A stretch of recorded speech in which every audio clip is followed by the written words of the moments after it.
Okay, guys, welcome back to the World Championship Series, European Premier League Season 2. We are here with our winner, Naniwa, in Group F. Naniwa, how are you doing? I'm good. You? I'm all right, thanks. Not too bad. How about yourself, Sean? I'm okay, thanks. Congratulations on moving on to the round of 16 once again. Thanks. Nice picture up there as well. We do have a great picture of you, which you'll see in a little bit. You want to start with the questions, Cloris? Yeah, so I just want to get your thoughts coming into this group.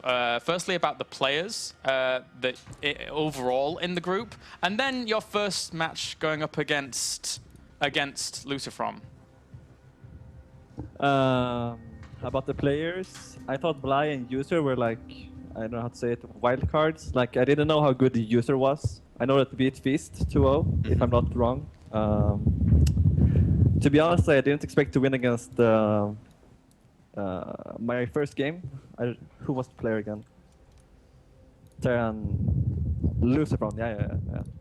I didn't expect to beat him, to be honest. I had a lot of problems when I was preparing for the games, and I thought with the kind of lag I'm playing with, there was no chance.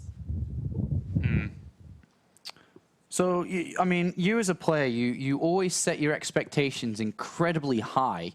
You've made it pass for what could be the most difficult part, potentially. What are your expectations for Season 2? Expectations? I don't have any, to be honest. Like, okay. I know a lot of players, they say that, but I guess my expectation is just, I don't know how to say it, play my best at the tournament. Like, I think the last time I played WCS, I let a lot of problems interfere with my play. So I just want to go there and play my best, whether I win or lose. If I can do that, then it's fine for me. Okay, cool. You're currently in the EG house in Korea. How's that going for you? How are you enjoying it over there? I know you've been there a lot before, but how's the house? Can you hear me? Are you still there? We may have lost Naniwa. We may have. I don't know where he's gone. Hello?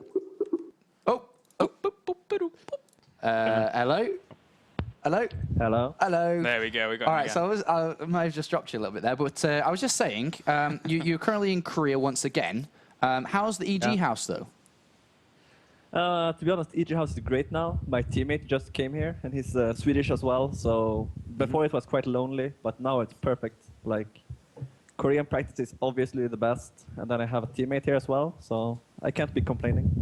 Yeah, it's in comparison to your previous times in Korea when you had nobody to, especially talk Swedish with, then it was a little bit harder, I guess. But now, going on to the round of 16, several of the players have already advanced. I asked the same question yesterday, but is there anybody in particular that you would want to avoid, or anybody that you don't mind playing?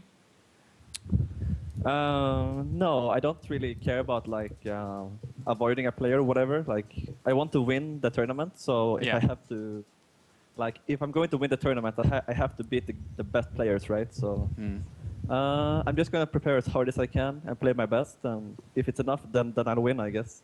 How are you? I don't really have any expectations. How are you looking to prepare? What is your prepare? What does that mean? Because, you know, you've got a couple of weeks, I suppose, now, maybe 3-ish weeks until the round of 16. What are you doing in that time in Korea?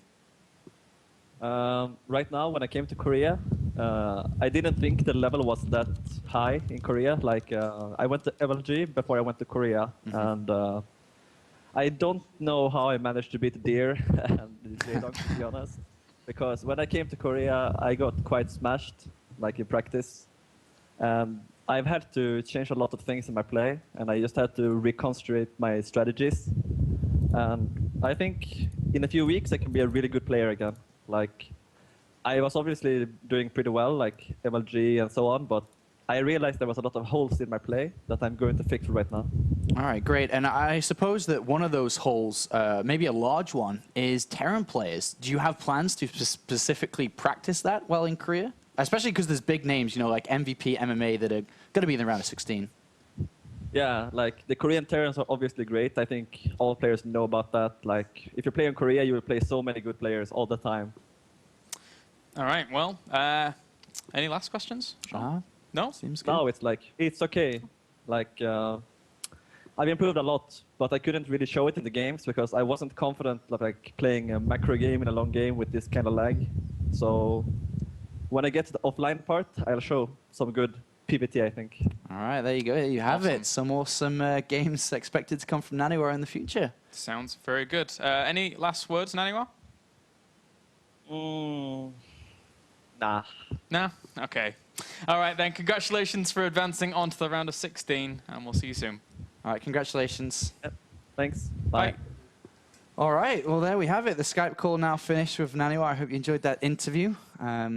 And yeah, I am expecting top games, especially because, as he said, he's in Korea, he's practicing. He knows he's going to be in much better shape when he comes here to Cologne, Germany. And as mentioned earlier, if you guys want to come watch him play, you can very easily do so by buying those tickets and coming to see the games live. And he'll be moving on to the round of 16, but still we have another half of the group to go through. 3 players remain. Yeah, they do, in the form of LucifroN versus Bly first. And the winner of that will play against Uza for that final spot in the round of 16. But now, Belshir Vestige will be our first map here between LucifroN and Bly. And for the Zerg players, if we look at the hard numbers, if we look at their past performances, I think it was all about avoiding LucifroN. But now both of them may have to go through him if they want to advance onto the round of 16, if Bly does not topple LucifroN right now. LucifroN's Terran vs. Zerg is pretty good. Pretty good. It's pretty good, actually. If I'm not mistaken, in the round of 32 last time, Bly did play LucifroN, and he lost 0-2. Yeah. And it was quite convincing. It was really, really just solid, macro-focused, no really weaknesses, no holes from LucifroN, and he made things look easy. And I feel that something similar may happen. I mean, if you look at Bly's, versus Terran, I don't think he's that, developed within that matchup. Yeah, he relies a lot on very, very specific timings in mid-games and things like that. He has gone to Mutalisks a bit, but it's been a lot about Roach, Baneling kind of busts and things. So we'll see here on Belshir Vestige if he's able to stand up to LucifroN, who has been an absolute terror as of late. I mean, I had the luxury to speak to a couple of players earlier today on what they thought was Bly's biggest weakness, and I'll elaborate that once we get into the game here. As we jump on into game number 1, and spawning here up to the top left-hand corner as our blue Terran, he is Mao's LucifroN. Always feels weird whenever I say Mao's LucifroN, but there you go, there it is. It's not Kranta anymore. No. And spawning down to the bottom right-hand corner as our red Zerg, we have Asa Bly. And to go back on the little talk I was going on to elaborate on it just a little bit more is I spoke to Demarga and Cass. Cass was very informative, and I basically said, so Bly's weakest matchup is statistically meant to be against Terran. At his lowest win percentage against Terran. Why so? Why do you think that? And he said, I'll try and, say exactly what he said to the word, but it was something along the lines of, Bly likes to play with a very low economy because he always feels threatened and scared of any potential attack, whether it be a Hellbat drop, Marine drop, a Hellion drop, Blue Flame. So he's always kind of prepared for something to come. But a lot of the times, it doesn't. Yeah, exactly. Therefore, he kind of builds units preemptively and hurts his economy. So when a Terran player like Cass, like LucifroN, doesn't do that attack and sets themselves up with 3 command centers, double engineering bays, they kind of usually play at an advantage that they carry through the mid-game to the late game kind of easily. And that's kind of one of his biggest weaknesses. And I think one of the other ones as well is that he does fall onto some simple all-ins that don't work that often because players are very well prepared on dealing with them nowadays. Yeah, and I think that, the way in which Bly is trying to prepare for a lot of those all-ins that may potentially never come is something that a lot of Zerg players fall into the trap of. It's like, right, now I've got to prepare for the Reapers, now I've got to prepare for the Hellions, now I've got to prepare for the Hellbats. All of these stages that if LucifroN does kind of navigate around one of them at least, Bly does get left at that disadvantage. But Bly's mid-game attacks are very strong. We've seen it time and time again from him. but statistically, it's his worst matchup by quite a margin. Only 43% in this matchup. That's across 70 series in Heart of the Swarm. It's not like other players where you see it's only across, like, I don't know, 20 series or something like that. Bly is just an online monster right now. His other two matchups, 64% and 78% respectively. I mean, stats can be everything to a lot of people. It really reflects how they play, especially over larger samples. And LucifroN's got, you know, probably quite a high win rate against Zerg players in recent times here, falling down to not too many, if I think. I mean, the biggest weakness, funnily, from LucifroN against Zerg players is TLO. Yeah. And it's because of all the different types of all-ins that TLO brings to the table. It always seems to beat LucifroN. If you look at the, you know, when has LucifroN lost versus TLO? Well, Season 1, for the final spot to come in 5th place to go represent Europe in Korea, LucifroN lost.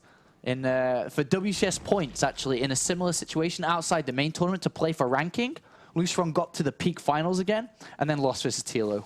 Yep, that's got a sting. The unpredictability of TLO could sometimes catch LucifroN off guard. And, well, at the same time, Bly used to be a very, very unpredictable player. Now I feel he conforms to more normal styles.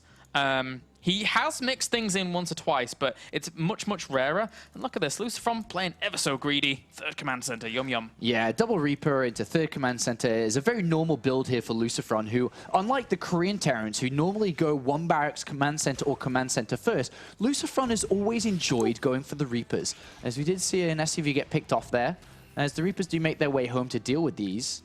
So a little bit of lost mining time from the SCV that did survive, and the other one, of course, did die. But we do see a Roach Warren again, really, really early here. And again, we're going to see a Roach attack. Yeah, very, very common here to see that from But look how early a tank is coming out. He hasn't switched over the reactor for on the barracks. He's got a tech lab on the factory. Very important. And it's interesting that LucifroN prepares as well as he does. Lings do slip on in, maybe gets a Marine kill or two, but not much else more than that. And I'm curious as to whether Bly has actually seen the fact, that he does see that the tech lab's still on the factory, so, but he is still going to commit. Scary stuff. Yeah, he's going to go up against a tank. There's Lings following this up behind. I mean, there can't really be a Baneling attack. It's just going to be Roach Ling. There's a wall off complete too. But there are, of course, Lings can run around the north of the command center and get to that tank. A second one has not been constructed here either. But he now knows. He's seen it. In the middle of the map, the Reaper did spot those. So now what has to be made? It has to be like mines from this factory. But he doesn't have that much gas at this point. He's still only on 1 gas. A little bit of a precarious spot to be in here for LucifroN, as that aggression is going to hit, and it's going to hit pretty hard. That's a lot of Lings. If he splits them up as well, draws the tank fire to begin with, whoa, but instant shelling, gets 4 of those Lings killed off. He's got to orchestrate this so well to break it. And Marauders comes out to help the defense as well. Good attack there by the tank. Yeah, going to do a lot of splash damage there, not only to the Lings, but also the Roaches. The Roaches do close the gap, though, and will actually start focusing down this this siege tank along with the Lings. But there's only 3 Roaches actually left over, and just get pushed back. Very good defense there. They try to wrap around the tank, but it didn't kill it fast enough. And then all of a sudden, LucifroN's like, well, okay, I'll go back to my 3 command centers. I suppose I'll throw down a couple of barracks and maybe my double engineering bay or whatever I want to follow this up with. In fact, it's going to be an armory. So with an armory coming down here, with the reactor down on the factory, we will see Hellbats. We will see them come in, and he will deliver quite a painful sting over to Bly, who attempted that so early on. Yeah, 3rd base going down for Bly, as well as he's up to 44 workers now, but he needs to be much higher up against a 3 command center opening here for LucifroN, as he adds on his extra gases as well. Even a little supply depot at the back, just completing that funnel into his base, making sure that Lings are going to have a little bit of a harder time in that natural actually maneuvering around. Doesn't quite see the armory added on there, so you can imagine that the double engineering base down, but the armory may be a bit of a surprise to him. As we should see the starport. Okay, it is following down. I didn't actually see where it was. Okay, it's in the mix of the barracks. So the starport being added on will allow him to obviously fly these across. He'll wait for like 4 Hellbats, 2 Medivacs. As the Hellions did go into scout, the double evolution chamber and whatnot. Not too bad here. And whoop, that Hellion even sees the Baneling nest going down. So maybe he'll prepare for something of the like again. But Bly, at this point, I feel it's probably just into kind of Ling Bane, maybe even the Muters actually coming out here against what LucifroN's doing. And there we go, there's that Spire once again. Yeah, there's the Spire coming down. The Spire play very normal in this matchup at the point, especially when you go for Zergling upgrades. So a Zergling, Baneling, Mutalist attempt here from Bly. We do have a Widowmine, though, trying to make its way down to the mineral line of the third base of Bly. If he can get Borrowed underneath, well, behind the mineral line, should I say, might get a couple of free kills. And even a Reaper being annoying. He got a few kills there for himself as well. Having mosey on down here, and, well, Bly hasn't reacted to this just yet. So a few kills there for free. 2, actually, only. Was expecting a little more. 2 drones, and there's no detection anywhere close. He does have the layer up, so he can morph an Overseer at any point. But we never actually saw the Hellbats being made, despite getting the Armory. They were never actually made. He's just gone to continue on with what he's doing. I suppose he can get that +2 as soon as the Engineers are. He doesn't have to worry about his Armory timing. But nevertheless, we do have LucifroN just continuing to play on, making a wall off on his third base to make sure there's no Ling run-bys or Baneling attempts here, as they were definitely headed towards the mineral line. They do bring down 2 SCVs anyway. And actually, I don't think the supply depots were cancelled, so it wasn't too bad a trade. And that Widowmine in the bottom left did manage to squeeze out 3 more kills for a total of 5. Oh, not too bad. So LucifroN, despite Bly opening up aggressive at the start, was the one that's got 9 kills so far.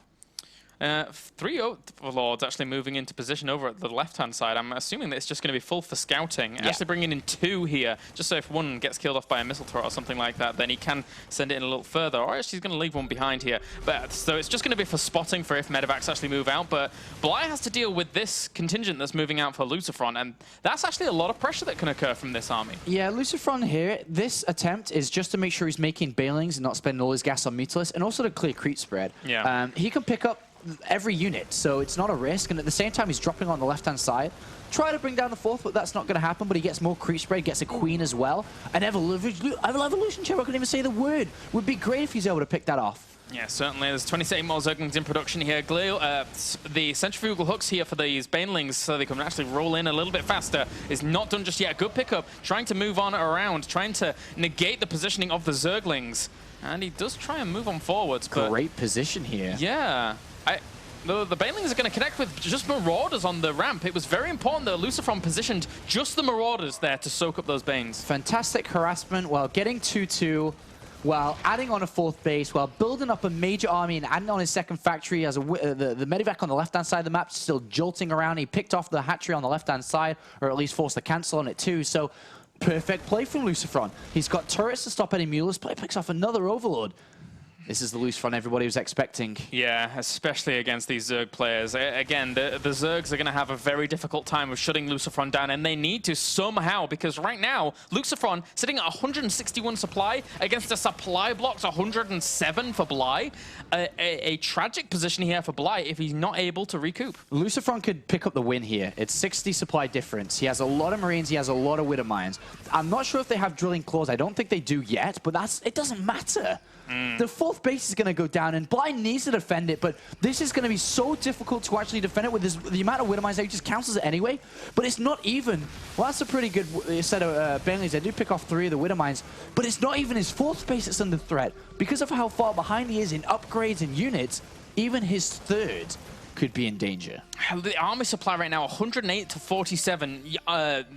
Probe to drone to SCV counts. There's 69 to 62 right now in favor of LucifroN. So LucifroN is propelling himself forward in every aspect of this game. Bly trying to get his infestation pit down so he can probably try and transition to a hive or just anything, maybe fungals here to shut this down. But LucifroN with this aggression, it's not subsiding. Yeah, and Bly is going to have to face up with the reinforcements as well coming down the right-hand side. It's got a decent amount of Banelings now, but it's going to come down to the Widowmines, the Marine spread, and LucifroN stims in, is going to get an upgrade here, finishing off that Evolution Chamber. The Banelings dying here is fine. Yeah, whatever, certainly. I'm going to kill your 3rd base. They got a few Marines over at the left-hand side as well here, but he does have still quite a few more to retain, and actually pushes on forward. It's a good pick up there by LucifroN, though, realizing that he would have lost the majority of those. Comes back to a helpful force here. And even those Widowmines just making it so hard for Bly to move in, try and crush the army, that the zoning is fantastic for LucifroN. And LucifroN decides, time to leave. I've lost a lot of those units. I've kept him back from a 4th base. I've hurt him a lot. And let's join up the rest of my army, because the rest of our army is here. They have 3-3 on the way, even more Widowmines this time.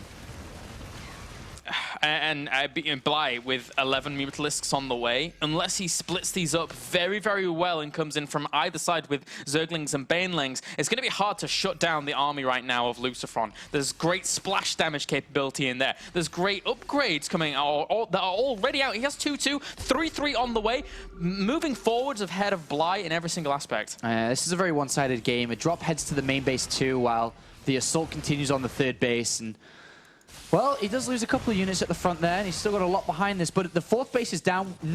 He's not being able to contest the fourth base. It'll easily go over to a planetary fortress. The income will continue to rise up. LucifroN's already at 189, 93 supply.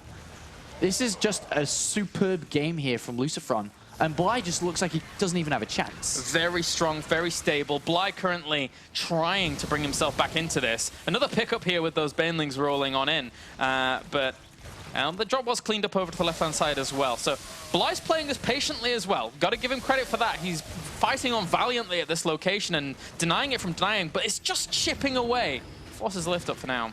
And we do have units on the right-hand side, though, that are going to pick off the fourth base of Bly, which isn't currently being mined from at all. But a couple of Widow Mines do keep these units back, as the Mutalisks have to return. And the fourth base does fall down. 130 supply here for Bly. LucifroN just full steam ahead at this point. Bly's got a lot of Mutalisks, for sure. But with the fourth base down, and it definitely is a planetary fortress by now, and here comes the reinforcements. Look how Widow Mines there are.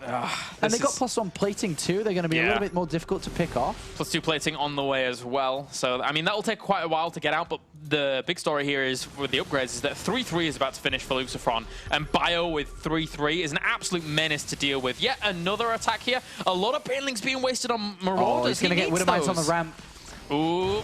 Few connections here, and they just go back forever. A lot of the bio does end up dying off in the end. Splash damage from those, not helping out the bio too much. Wow, that actually was pretty good there for Bly. A lot of the Widow Mines killed a lot of their own units there, but still the third base went down, and having the third base fall down when your opponent's on 4, Bly's on 2, he is not going to have the income, and it's not so much the gas at this point because he's only building Zerglings, it's the minerals. How the hell can he move away from what he's got? He cancelled his hive that he tried to go for a little bit earlier, even if he did try to go for it. He's down very, very low at this point, and with the planetary fortress up, and look at the new squad of LucifroN. It's absolutely fantastic here from him. He's pushing Bly back once again. Bly's trying to hold on as best he can do, and ideally he would like to go for some harassment somewhere with these Mutalisks, but LucifroN's just not giving the opportunity to. He's constantly keeping his pin back. And now, this Bioforce, I don't know how he can contest it. Zerglings can't do anything. It's the Banelings that are the winners here, and there's only 7 of them. Only 7 Banelings. Ouch. He can split against that. The Marauders can take those hits. 12 more do get morphed in, so he will be able to increase that a little bit here. Yeah, the Widow Mine's burrowing once again. Drilling Claws has been present for a long, long time now, and that's making it even harder for Bly to actually take these engagements. Once again, Baneling's crashing into some Marauders. Not the best trade there for Bly, and LucifroN is really, really making a very, very strong meal of this, killing off another hatchery. There is a little bit of a counterattack up to the top right. The Lings trying to make something happen, but LucifroN's just everywhere, just dropping on either side, really stretching him thin. Yeah, now all the Banelings are gone, down will fall everything else here because the main base has been compromised by a bunch of units. Even though there's that counterattack up there, the reinforcements can deal with it. Widow Mines did deal with it.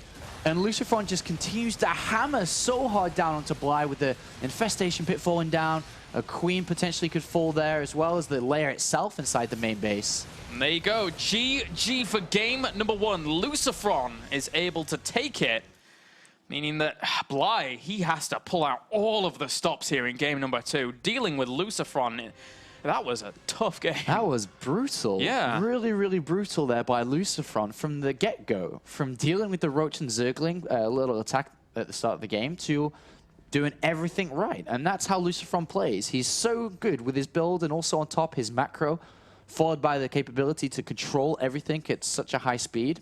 He's like a very, very good player. Yeah, he is like a very good player. LucifroN here now looking forwards into game number 2, looking to advance on to play against Uza. He only has Zergs to compete with now. Will he be able to do it? Or will Bly bring it back 1-1? Second map's going to be Star Station here. Yeah, one advantage for Uza beating Bly in the first round here is that he's able to watch these games. That's true. So he can now see exactly how LucifroN plays. And just imagine if User had to play first and try to go for a roach attack and would have lost versus the tank. Now he knows not to do that if he's going to open up like that every game. So the other Zerg player that's now waiting has the option to kind of improve his play a little bit just by seeing what LucifroN's doing and what he's not doing. And that gives him a little bit of the edge. That's kind of the advantage you get from winning the first game over losing it, which Bly did. And now we'll see how the second map's going to go down. Remember, this is just the best of 3, so LucifroN with one more win will move on to the final match of this group. And I think that's kind of what a lot of people have been predicting, Naniwa and LucifroN to advance on, but still that gauntlet of Zergs does remain for him here, as these guys are almost good to go into game number 2. And who is going to be fighting off against Uza? That is the question here. If it's Bly again... I think Bly's chances for advancing from this group dropped when he lost to Uza. Yeah. If he was able to win that and then play against Naniwa, maybe he would have done better and then have a second shot down again. So. I think he would have had a much, much better chance. But now it's very difficult. I think that was always the Zerg's opportunity, even for Uza as well, but didn't really make as the opportunity did not really arise for Uza in those games. So now we are just waiting for these guys to get going into this second game. Yeah, I mean, I think that if we didn't see LucifroN make it through into the round of 16, we would have lost Tilo, we would have lost Demaga, and we would have lost Baby Knight. 3 players that we lost. Yeah. And Thorzane. 4 players. So many players who have advanced onto the round of 16 in the past, but not so far here in Season 2. It's been very up and down. We're going to see a lot of new faces in the round of 16. A lot of new faces, yeah. It's going to be interesting. All right, jumping into game number 2 here, as we have spawning down to the bottom left-hand corner, the victor of game number 1. He is Mao's LucifroN. And spawning up to the top right-hand corner as our blue Zerg, trying to battle back. He is Acer Bly. LucifroN, always a pleasure to watch here. But it's now time to focus on Bly and what he can do to be able to win this series, because he does have a very difficult time ahead of him. Even if he wins this game, he then has to go in the rematch that he lost earlier against Uza 2-0. We'll see what he can do. This map a little bit more, I guess it's a little bit easier to go for a big attack. And if you guys do want to come, as you can see on screen, to the round of 16 that we've talked about for a couple of times, there's your tickets, or the way to get your tickets. WCSEurope.eventbrite.com. If you want to come to the round of 16, I'd suggest and recommend that you do. I would as well. We had a fantastic time last season. Yeah. And I can only imagine that it's going to be even more awesome next time. So. And from what I've been whispered to, €7 a ticket, guys. €7 a ticket for the day. And you get free snacks and free drinks. Free snacks, free drinks. It pays for itself, really. Pays for itself, because it is expensive. You usually on top of that get a pillow, a hug from Kalaris. Yeah, sure. And a tickle from the WCS product manager Kennegat. So it's like a winner-winner situation. There's nothing you really couldn't ask for with that €7. And you must hold him to that. And I'll play you in rock, paper, scissors too. Rock, paper, scissors, a tickle from Kennegat. And a hug from Kalaris. And I guess a hug from me as well, yeah.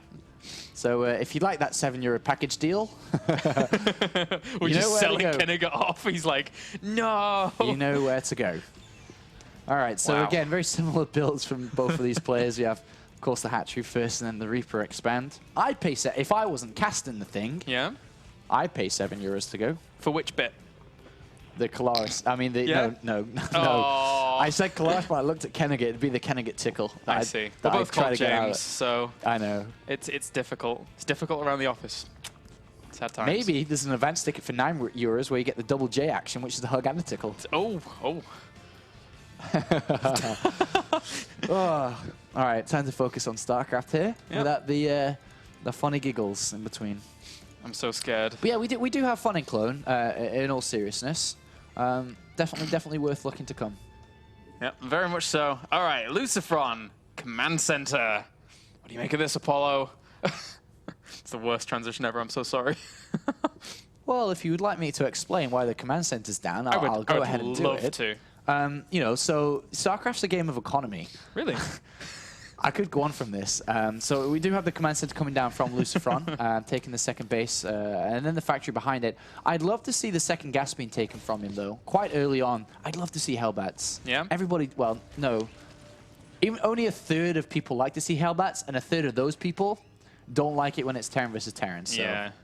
And arguably, the era of the Hellbat may soon come to an end. A little bit. In terms of these earlier plays. So maybe, if LucifroN wants to, it will be last times. Well, the second gas has come down quite fast here. Usually you wouldn't want to get the second gas too fast if you wanted to follow with extra barracks here, because your money, minerals, are going to be spent on SCV supply depots because you're building quite a lot of units at this point. And then you've got to get Marines and a tank, because he's got the tech lab on the factory again. A nice little adjustment here from LucifroN's Terran vs. Zerg compared to last season. Notes in here. He's getting, by the looks of it, a tank every single game no matter what. Against whether it's every Zerg player or just Zerg players he feels could do something crazy, which we see in this game. Very, very fast layer here. Yeah, and he's trying to spot what he can see with this Reaper, but he's not giving him the opportunity to do so. Bly's being very, very diligent about that defense. Oh, I think this might be Mutalisks. Well, okay, he's taking all 4 gases, so... Yeah. There is a build out there. It also could be infested, but hold on, the Reaper on the natural. Ooh, gets picked off there. He saw the layer in the end, though. He's seen the layer with the other Reaper, but he hasn't got full clue as to the gases. But I think he can infer that something a little wonky's going on from his opponent. Yeah, it should be just Spire play. Yeah. There are a couple of other options, but Spire play is the one that makes the most sense at this point, because with the Spire play, you're adjusting your opponent's timings a little bit more, because normally, what happens if he didn't get the engineering bay down? What if it was just barracks down a little bit earlier on? And maybe he doesn't have enough Marines out. Maybe he can, you know, pick off quite a few of the... Oh, he must have seen that. He just barely saw it. Yeah, didn't click on it, but I mean, yeah. What's that? A spore crawler? Are you kidding exactly. me? No, he knows. But yeah, I mean, he's got his extra barracks coming down. The thing is the barracks usually complete if you go double engineering base first, just after the 10-minute mark, which is why going Spire play can catch your opponent off guard. He can pick the reactors up, he can pick the tech log off, he can pick off supply depots. You can't turret everywhere, which is what this build's designed to do. So LucifroN very smartly, just adjusting his build a little bit now, will actually have a bunch of Marines out in time to deal with the Mutalisks. Yeah, just ruining the timing. Should be completely fine here. As those double... Did he get just the double engineering bays as well? Yes, he did for that 1-1. So flying with those upgrades as well. And Bly here, that Spire's about to finish. How much gas does he have saved up? He has 700, he'll have 800, maybe scaling up to 900 very, very soon. So there's opportunity for him to have those units out, but whether or not they'll be effective or not is certainly debatable. Look at these missile turrets already going down. Yeah, 4 turrets in great locations here. Making sure that his production doesn't get camped is the one at the north of his barracks here. One south is making sure that the starport reactor can't get picked off, and there's a little hole there to get to the gases as well. And then just basically making sure that every little location is covered. You got a turret to the natural mineral line, a turret to the engineering bays, and then you've got all the Marines in the middle too. So it's like a perfect setup for defense here. Behind this, double evolution chambers will come down, but in sacrifice of getting out the Mutalisks faster, his upgrades will be slower, which in return we can see LucifroN already quite in the lead with those. Yeah, I'm kind of surprised that Bly actually goes for flyer upgrades.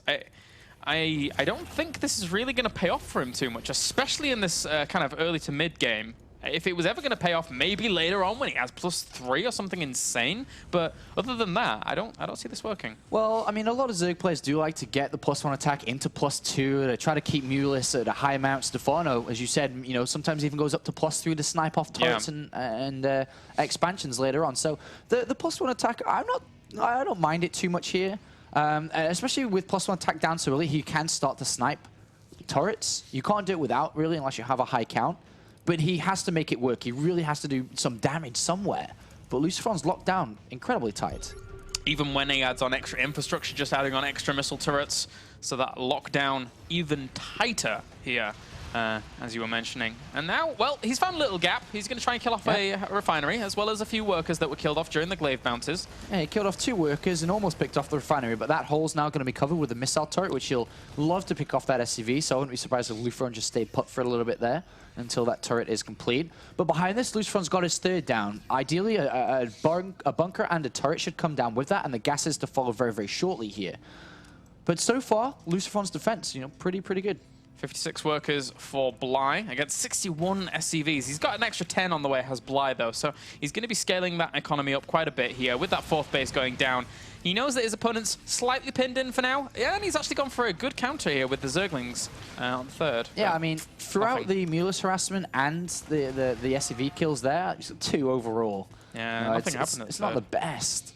And the problem is that for going for these Mulus and not doing anything, he's not gaining the investment back from putting money into them. Yeah. So when the 2-2 timing comes here for LucifroN, which is, you know, what's it now, 150 seconds away, 140 seconds away, 2 minutes roughly, then that's when LucifroN's going to be very, very strong, because Bly hasn't gained anything from all of this. He's trying to prepare with just Banelings and centrifugal hooks alone behind this. And, I mean, if he can get his economy at the 4th base up and running and completely working in his favor, and LucifroN doesn't do the drop damage that he would normally like to, admittedly, it's hard against when Mutalisks are on the field, but LucifroN, when that push comes, unless there are a ton of Banelings, which there are quite a few morphing in, all he has to do is split and really avoid big detonations. And then he should be fine. Well, the Mulus count's quite high. You know what hole that I see? Is inside the main... Oh, God, you filled it in! LucifroN! I was going to say by the engineering base. And as he says it, he puts 4 turrets down. I was going to say he can pick off the engineering base once his Mulus count's this high with +1 attack. There are no Marines really inside the main base. That would have been perfect. Damn it, LucifroN. Oh, well. He's too good for you, man. He's too good. Well, and taking cover of all of his base now and pushing across the map. I mean, covering those positions in his base allows him to do this, allows him to move out into the middle of the map here. So LucifroN's going to push on through. Actually, he's going to go straight to the 3rd. He doesn't realize that the 4th Very strong push now, this is. Yeah. He does have a lot of Widow Mines with his army. They do not have drilling claws yet. But if the Widow Mines detonate correctly onto these Banelings, Marines are going to ruin everyone's day. Oh, those Banelings did not get the trade. Oh, one Baneling got through. Yeah. And he picked off quite a few Marines. I'd like to say 10 to 15. LucifroN looking for the 4th base. Wrong location. Yep. He's going to have to go elsewhere. Does he drop a scan in that location? Or was that... that was the creep. Okay, so... we'll pull on back for now. 3-3 as well as Drilling Claws goes down. He doesn't want to be too overzealous without having Drilling Claws. It can be a little bit difficult to get the proper engagement position you want. You're going to have to leapfrog forwards very slowly here for LucifroN, which is what he is doing. Loses quite a few Marines there to that, but still poking on forwards. Clearing up some creep. A good use of these Marines. Oh. Well, here comes Bly. I'm not sure he's going to go the full way here. He really doesn't know the... at this point, as a Zerg player, you can't see anything. So you don't know how far the Widow Mines go back, how many Marines are there, or the reinforcements back at home or not. But the Mulists are coming around. They do have +2 attack, remember. So these are not... These are scary Mulists. These are not to be just taken lightly. Yeah, and even with the carapace going down as well, you're right. Those Mutalisks, if they fly in and kill off missile turrets, they can very easily here. That missile turret goes down so quickly. But LucifroN has realized where the 4th base is. He's trying to push around with some bio. But Bly, in turn, is positioning himself nicely as well. Yeah, he's got a lot of damage done with the Mulus, and the counter from LucifroN to kill the 4th is not going to work. There's too many Lings, there's too many Banelings there. Killing off a few Widow Mines. Ooh, good remote detonations there for Bly to kill off some of those Widow Mines that he knows is burrowed in the right location. Very good play thus far by Bly. And positions the Banelings so well. I'm impressed there by Bly. Oh, it doesn't look like LucifroN's going to be able to crack this 4th base. There's just too many units there, but he does have quite a few Marines poking out. The Mutalist's not really doing anything at this point. Tries to go for a drop play into the main. It's good to try and exploit some of these Zerglings and Banelings that are currently out of position. Maybe even just go straight to the 3rd. Main base Mulus come in to say hello.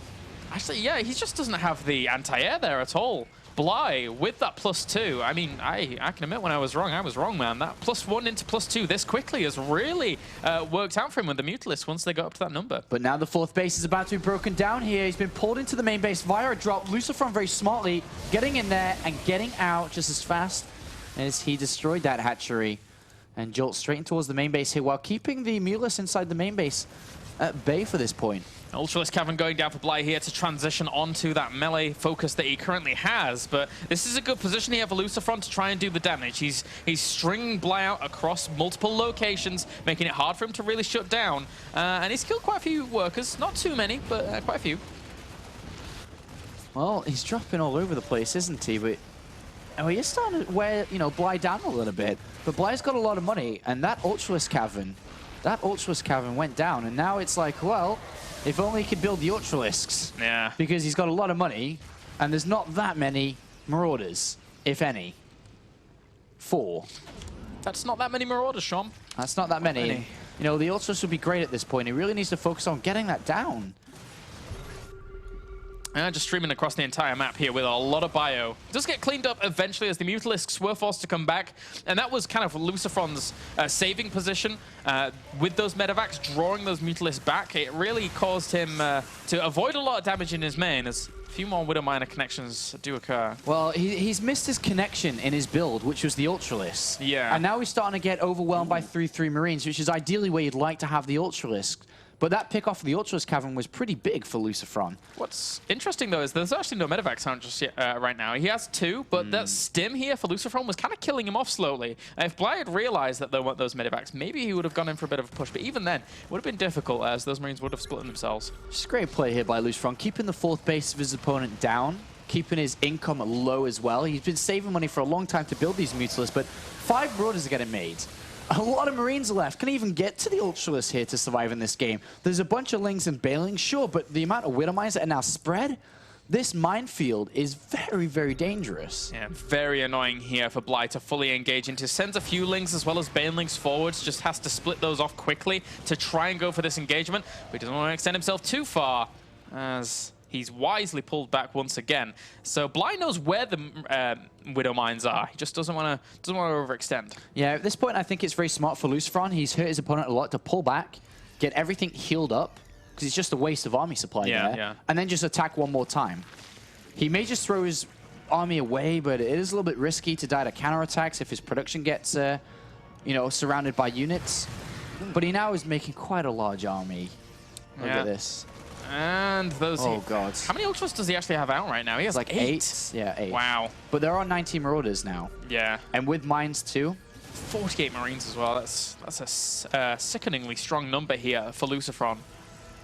All right, he's going to move in with a few Banelings once again to connect with some Widowmines. Does get them. This Bioforce, despite being low, has still got a lot of power under it. The Ultralisks will march on forwards. Look how fast they go down once they focus them. So much Marauder fire.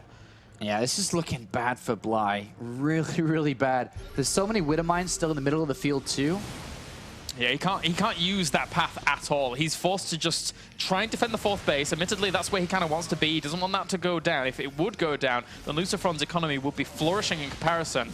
And, well, just pick off another Spore Crawler. That Spore Crawler was kind of important to spot those Widowmines. And, in Zerg vs. Terran, there's so many different connections you need to make, like the monkey bars of Zerg vs. Terran. The next one's actually going away from Ultralisks. Yeah. But he was never going to have enough money to do that. There goes the liftoff. He's trying to kind of, once again, exploit the positioning of those Ultras, but the Mutalisks did dive on in and get some all-right trades for themselves, but he did lose a lot of them in the end as well. Ultras trying to pounce in from the back as well. LucifroN, once again, picks up and good to go. And the thing is, he's willing to lose every single unit that he has, because back at home, he's rebuilding another army. Quite a large one with the amount of barracks that he has. 4 extra wild command centers been added onto the left-hand side of this map. I think one of the things that is quite low is probably the starport count. Yeah. I mean, he's still at 1. You definitely could be at 2 at this point. I think the Muslim's been a player that's done that a lot, is increase his starport count once you have so much money like this. Just Widowmines everywhere again, and LucifroN decides, well, ooh, that was a good connection on those Mutalisks, but does not kill them off in the end. Weakens quite a lot of them, makes it harder for his opponent to push in with that force. Bly is playing this out, I mean, considering the circumstances, very well. Yeah. Whoop. Pulls on back once again. Oh, some of those Widowmines do connect with the Zerglings, but more importantly, killed off quite a few Marauders, and he should clean this up for now. Bly, as you said, holding on. Yeah, he's holding on, but he really needs to swing the momentum away from LucifroN, who's consistently just hammering down, expanding again. LucifroN can double expand at this point. He's taken the 5th base with a Planetary Fortress. And Lings, oh, this is kind of nice here from Bly. Gonna send out some Zerglings to try to get there, but... A counter-attack was that swing in momentum, is what you were talking about. It was so important here to try and make something happen, but still, LucifroN having none of it. He's just pushing on once again to that 4th base, and he's down to 5 Ultralisks now. We just killed off a million SCVs on that base. Every single SCV died. And even the Planetary Fortress could die here. Nice, that's a nice counterattack there. Meanwhile, oh, at the same time on the other side of the map, everything almost died. They're so close as they get lifted up. This is very, very back and forth here. Although LucifroN has had a lot of the advantages, but Bly's still trying to hold on. But this firepower raining down from the high ground makes it very, very difficult for Bly to continue mining here. I mean, his economy is slowly diminishing. It is slowly diminishing right now. As is LucifroN's, but he still has his 4th base up and running. Well, he has made the switch over to Infestors for now because he's starting to have quite a lot of gas, but not so many minerals. But LucifroN now, with setting Widow Mines onto his 5th base, is going to make sure he can establish this, because that's where LucifroN can find himself more money to be able to continue to keep building his army. His main base is mined out, so is his natural just about. So it's very important to establish a 5th base, which is why it was equally important for Bly to do that counterattack. And it was perfectly timed. Yeah, LucifroN still pushing on forwards and kills off 2 more Ultralisks. There are still 4 left, though. Sadly for Bly, he doesn't really have many Queens out to do for any transfuses. That would be very useful. But whoa, he's just going to try and focus down this hatchery, and he is going to get it despite Fungal Growth trying to lock this down, as well as the Ultralisk moving on forwards. A good snipe out there for LucifroN. Yeah, that's going to hurt Bly a lot. I mean, losing the base is always going to hurt an opponent. It hurt LucifroN when he lost his, but he has a lot more to replace it with. He doesn't have spare hatcheries that he doesn't have to invest into. And at that point, we do see a scan coming from LucifroN saying, all right, the army size is starting to dwindle a little bit here. He's only got a couple of Ultras, a couple of Infestors. Definitely, and the transition... Nice borrow and unborrow there with the Widow Mines. Yeah, the transition coming out with the Great Aspire here for Bly, it's just not going to come out in time. There's no way he can actually feasibly get that up and happening here with Bly now pushing forwards, trying to shut down these Marauders. But look how much more bio piles in for LucifroN. Yeah, he's just set all his barracks waypoints to this side of the map because that's the focus. That's where Bly wants to expand. He's doing such a good job of constantly locking down Bly. The Fungal Growths go down here for Bly to try and hold off once again, along with Mutalisks flying in to keep this back. He is. He's cracked right now. An 100 supply advantage in favor of the Terran. A great game from LucifroN, just hammering it down. But, I mean, as much as we've looked at LucifroN and what he's doing well, Bly, to stay in this game for this long, has microed well, has played this out very well. Remember, Bly, losing this does fall down to Challenge League again here, just like last season, in the very same position, too. A little bit unfortunate for him. Yeah, there's only been 4 occurrences of players meeting each other in both round of 32 group phases. This is one of them, and Bly, not having the luck at all, gets his 3rd base completely demolished, and LucifroN just pushes on forwards whilst Bly tries to get another base up and going, but it's not there in the end. Yeah. So many drones dying off. A lot of drones dying off, and that's actually a lot of drones. Good game. LucifroN moves on to the final match here. Well, he'll be playing against Uza, who lost versus Naniwa a little bit earlier on. Well, LucifroN, overall in that series, I think it was pretty one-sided. Yeah. I mean, in that game, did you think there was a couple of big chances that maybe Bly had to win it at all? I mean, the Muleless play was nice, right? Yeah. The +2 Muleless play, like doing the damage it did and getting up to that number where it could kill off those missile turrets and try and find gaps. But LucifroN, from the very word go of seeing the Spire, prepares so well across the board that if there were any holes before that, then he could have tried to get in, but there just wasn't. LucifroN didn't give him the opportunities to even get into the game. Yeah, LucifroN, a fantastic Terran play, and we'll see if he can make it into the round of 16 when we get into our next game, the final match of the evening. Of course, it'll be LucifroN going up against Uza when we return.